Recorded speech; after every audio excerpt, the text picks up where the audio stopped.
శ్రీమాత్రే నమః. ఈరోజు వచ్చేసి నెత్తల్లో ములక్కాడ కర్రీ వండుకుందామండి. దానికి కావాల్సినవి ఇదిగోండి. నెత్తల్లో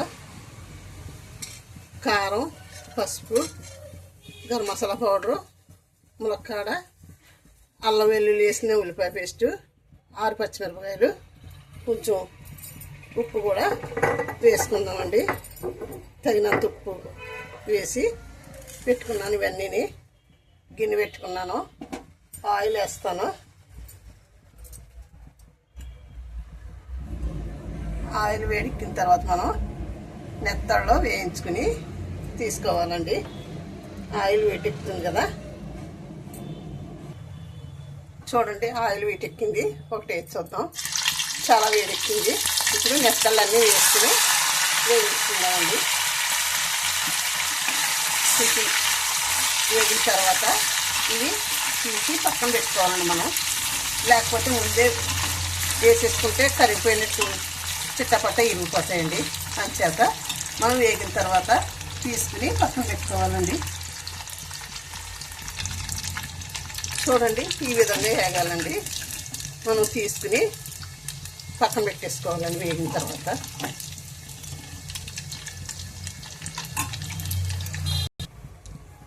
ఇప్పుడు అల్లం వెల్లుల్లి వేసిన మసాలా పేస్ట్, పచ్చిమిర్చి కూడా వేసేస్తున్నాను.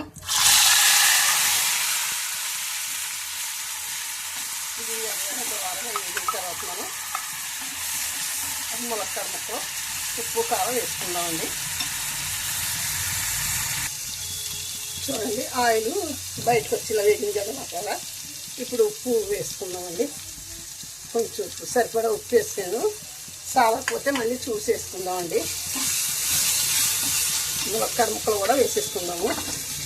ఒక్క నిమిషం మనకి వేగితే అప్పుడు ఉప్పు, కారం వేసుకుని నీళ్ళు వేసుకుందామండి. చూడండి, చాలా బాగుంటుందండి నెత్తల్లో ములక్కాడ కర్రీ. చాలా బాగుంటుంది నెత్తల్లో. నెత్తలు తెచ్చుకున్న వెంటనే దాంట్లోకి బుర్రలు ఉంటాయండి. ఆ బుర్రలు తీసేసి శుభ్రంగా 2-3 సార్లు కడుక్కుని వేసుకోవాలండి. చూడండి, ఇప్పుడు పసుపు, కారం, గరం మసాలా పౌడర్ 3 వేసేస్తున్నానండి. వేసేసాను. ఒక్క నిమిషం అలా వేగిన తర్వాత మనం వాటర్ వేసేసుకుంటే అప్పుడు ఉడికేటప్పుడు వేసుకుందామండి. నెత్తలో వేడిగా పక్కన పెట్టుకున్నాం.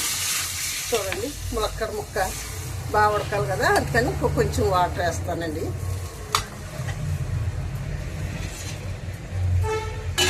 ఇదిగో చూడండి, మూత పెట్టుకున్నాము.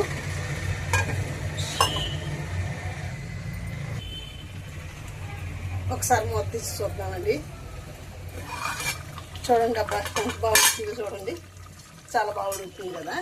ఇప్పుడు మనం నెత్తళ్ళు వేసేసుకుందామండి. అంటే ముందు వేసిస్తే మనకి ఇరిగిపోయినట్టు అయిపోతాయనండి. ములక్కాడ సగం ఉడికింది కదా, ఉన్న సగం నెత్తలతో పాటు ఉడుకుద్ది. చూడండి, వేయించి తీసి పెట్టుకున్న నెత్తలు ఉన్నాయి కదా, ఇవి వేసేస్తున్నానండి. వేసేసాను. మూత పెట్టుకున్నాము. చిన్న సగ పెట్టుకుంటే బాగా ఉడుకుతుందండి.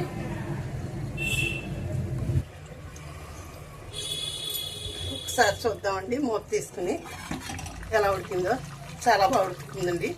కర్రీ అయితే చాలా సూపర్ తయారైందండి. ములక్కాడ నెత్తళ్ళు, ఎండు నెత్తళ్ళు కర్రీ చాలా బాగుంది. చూడండి, టేస్ట్ కూడా అదిరిందండి. చాలా సూపర్ ఉంది. నెత్తళ్ళు కూడా బాగుందండి. గ్రేవీ కొంచెం ఉండగా తీసుకుంటేనే మనకి గ్రేవీ ఉంటుందండి. బాగుంటుందండి కర్రీ. చాలా బాగుందండి. చాలా బాగా ఉడికేయండి. ములక్కాడ కూడా చాలా సూపర్ ఉందండి. చూడండి ఎంత బాగా ఉడికిందో కర్రీ. మనం చికెను, మటన్ కన్నా సూపర్ ఉంటుందండి ఈ కర్రీ. చూడడానికే చాలా బాగుందండి. ఈ గ్రేవీ ఉండగా మనం కట్టేసుకుంటే బాగుంటుందండి. మీరు కూడా ఎండు నెత్తల కర్రీ, ఎండు నెత్తల్లో ములక్కాడ కర్రీ ఇలాగా ట్రై చేసి చూడండి. చూసి ఎలా ఉందని నాకు కామెంట్ చేయండి. సరే అండి, ఉంటానండి. వీడియో ముగిస్తున్నాను, కట్టేస్తున్నాను. శ్రీమాత్రే నమః. శ్రీమాత్రే నమః. శ్రీమాత్రే నమః.